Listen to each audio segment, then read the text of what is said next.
Silent and listen.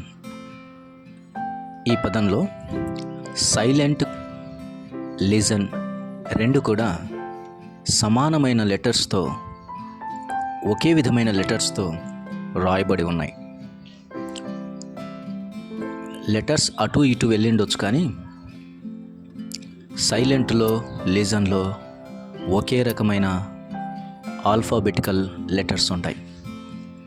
అవును, వినాలి అంటే జాగ్రత్తగా మౌనంగా ఉండాల్సిందే. ఆలకించే ముందు మౌనంగా ఉండాలి. మౌనంగా ఉంటేనే సరిగా ఆలకిస్తాం. ఆలకిస్తూ మాట్లాడలేం, మాట్లాడుతూ ఆలకించలేం. అందుకనే మౌనంగా ఉండటం చాలా అవసరం. దైవభక్తి నేర్చుకోవాలంటే మౌనం చాలా అవసరం. శ్రమలను ఓర్చుకోవాలంటే మౌనం చాలా అవసరం. నిందలు భరించాలి అని అంటే మౌనం చాలా అవసరం. కోపములో మౌనం అవసరం.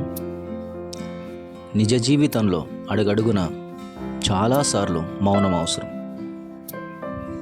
జీవితమంతా మౌనం కాదు, అవసరమైన సమయంలో మౌనం అవసరం.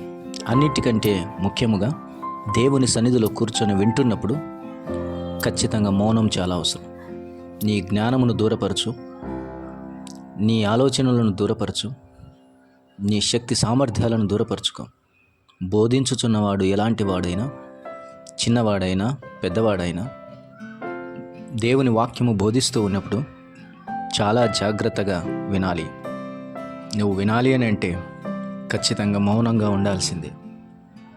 అవును, దేవుని వాక్యం ఇలాగ సెలవిస్తుంది. జెఫన్యా గ్రంథం 1:7. ప్రభు అయిన యెహోవా దినము సమీపమాయెను.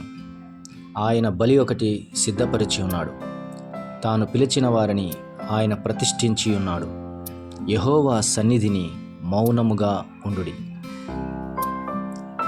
Hold thy peace at the presence of the lord god. దేవుని ఎదుట నీవు నేను మౌనంగా ఉండాల్సింది.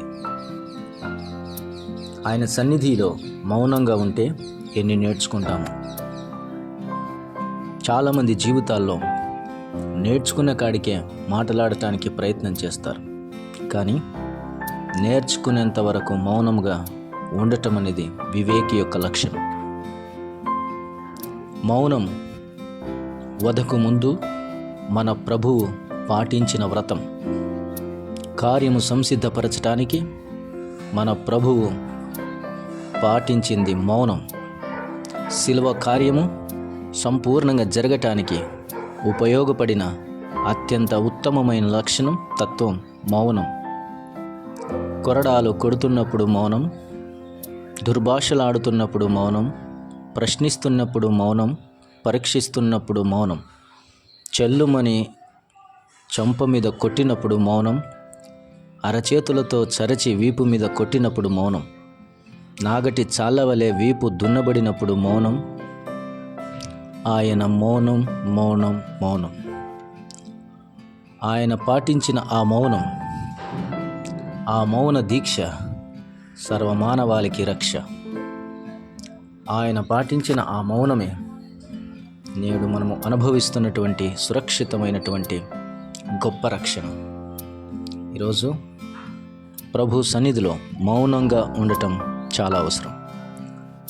Silent before you listen, listen with silent. ఈ మాటను గుర్తుపెట్టుకో. ఇది నీ జీవితానికి సూత్రం. అన్నిటినీ లోకములో జయించాలని అంటే మౌనం చాలా అవసరం. ఎడారి వంటి ఈ లోకయాత్రలో, అరణ్యపు జీవిత ప్రయాణంలో మౌనం చాలా అవసరం. నీ చుట్టూ భీకర శబ్దాలు వినపడుతున్నప్పటికీ, కేకలు ఎన్ని వినపడుతున్నప్పటికీ, నిన్ను భీకరంతో భయపెడుతున్నప్పటికీ మౌనం చాలా అవసరం. మౌనం నిన్ను క్రూర మృగాల నుంచి తప్పిస్తుంది. మౌనం నిన్ను విషసర్పాల నుంచి తప్పిస్తుంది. ఘోరమైన గాఢాంధకారపు ప్రయాణాన్ని ముగించాలంటే నిశ్చయముగా నువ్వు మౌనం అవసరం. ఎలాంటి పరిస్థితులలోనైనా నువ్వు జయించగలిగేదే మౌనంతోనే. మౌనముతోనే ఆయన ఈ భూమిని జయించాడు. మౌనంతోనే గొప్ప కార్యాన్ని జరిగించాడు.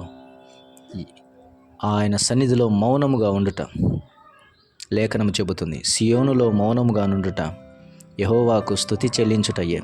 మౌనం స్తుతి అనే దాన్ని ప్రతిబింబిస్తూ ఉంది.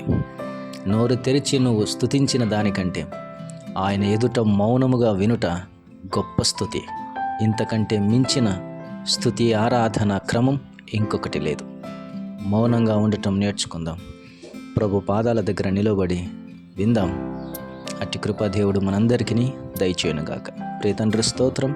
మాటలు దీవించండి, వినవారి హృదయాలు కార్యం చేయమని క్రీస్తు యేసు నామమున అడుగుచున్నాము తండ్రి. ఆమేన్.